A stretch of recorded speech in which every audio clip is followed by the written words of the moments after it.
So there's this one question that I get asked a lot every now and then, and it goes a little something like this. TJ, clearly you're not a beginner. We can tell that you've been doing it for some time now. You're always booked every weekend, and you have plenty of videos through the years demonstrating that you can play on CDJs and turntables and even controllers. So how come, despite the access and your experience with professional gear, you always insist on using a tiny, inexpensive, entry-level controller when you spin? So today I'm going to answer that. So here are 9 reasons why I use an entry-level controller.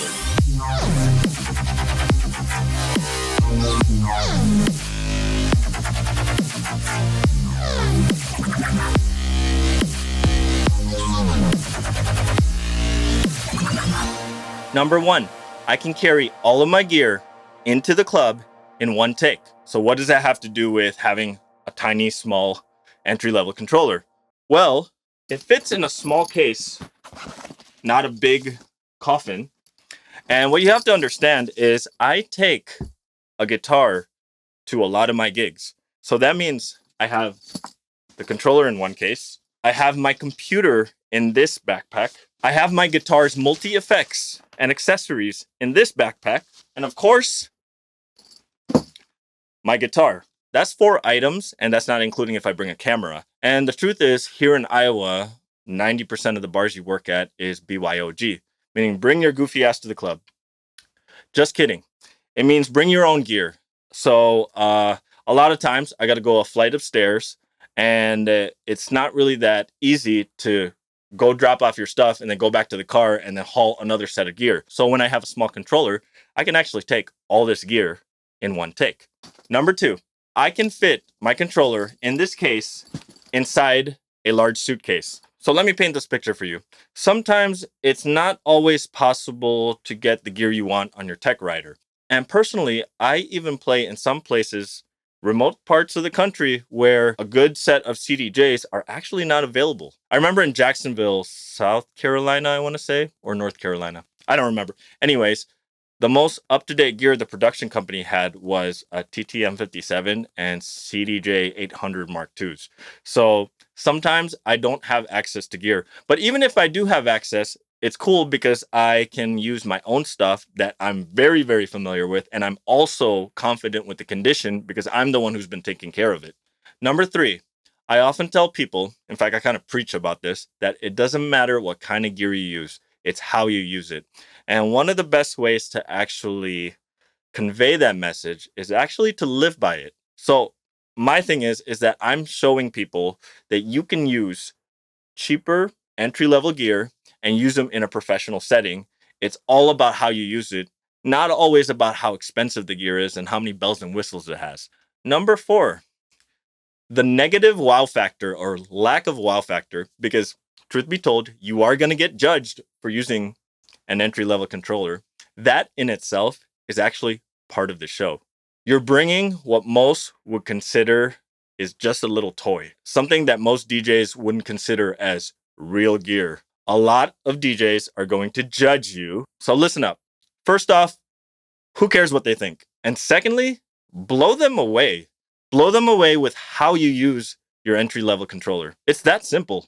Anybody who judges people on the type of gear they use are actually insecure about their own skills, and they hide behind professional gear to justify that they're good. They compensate by hiding behind turntables and CDJs so that they look pro. I don't want to name any names, but I want to use this example. One time, this wedding DJ actually told me that he uses turntables, and I asked him why, and he said, "I do it for the looks." Number 1, I don't think your clients care. 2, it's probably covered by a facade anyway. And then when I asked him, I'm like, what kind of vinyl do you have? He's like, well, I only have Serato vinyl because that's where I started on. So I'm thinking to myself, why are you using turntables? You didn't start on vinyl, you know? So it didn't make any sense to me because he was doing it for the image. So I'm going to borrow an example from something outside the DJ world. Eddie Van Halen, the famous guitarist from the band Van Halen. If you've ever seen him play from the 1970s and the 1980s, he had this guitar that was known as the Frankenstrat. It was the ugliest thing. If you really look at it, it was nasty. There was a lot of dirt on it, smoke burns. If it wasn't for him making it famous, that guitar generally is an ugly guitar. In fact, that Frankenstrat, I don't think it costs more than $500 in parts. more or less. He actually built it himself. However, that guitar, the way it sounded and how he built it, actually revolutionized rock music forever. And what I'm saying is when you have an entry-level controller, people are going to judge you, but they're not going to expect you doing something crazy on it. So learn to get crazy with your entry-level controller. That's why I did the Peter Piper routine on the SB2. Everybody has seen people do it on vinyl, but not very many people will do it on a controller because the belief is you can't really do it on a controller. So whenever people have this disbelief that I can't really practice, I can't really like progress my skills because I have cheaper equipment, that's nonsense. You can hone your skills on even an inexpensive piece of gear. Number 5, you can treat it like a personal instrument because it is your personal piece of gear. I could do all sorts of custom work to it. I could put chroma caps on it, put an infinity fader on it, put chicken grease on it. It don't matter. It's yours, so you can make it to be yours. Number 6, you never really know the condition of gear when you arrive to the club or to the event. As I mentioned before, even if they get everything you ask for on your rider, you could be one bad tone arm, one bad crossfader, or one outdated firmware update away from being able to actually play. When it's yours, you know it's going to work. And you could also come across the situation where your gear doesn't work and you can use the stuff at the club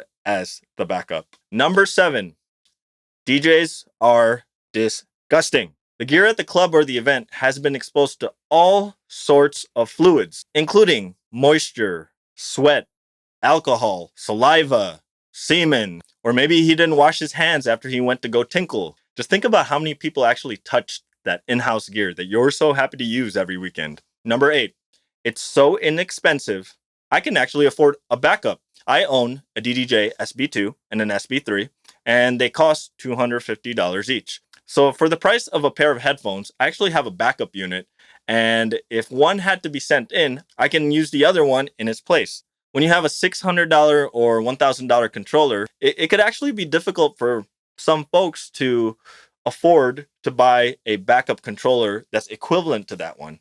And number 9, so there have been DJs that have come up to me and said this, and in good faith, well, if you bring your tiny little controller to the club, how would people respect you? And my answer is by playing well. That's it. Play well. I didn't get into music with a dream to impress others. I don't wake up every day thinking about who's the next person that I want to earn their respect. If I earn somebody's respect, that's awesome.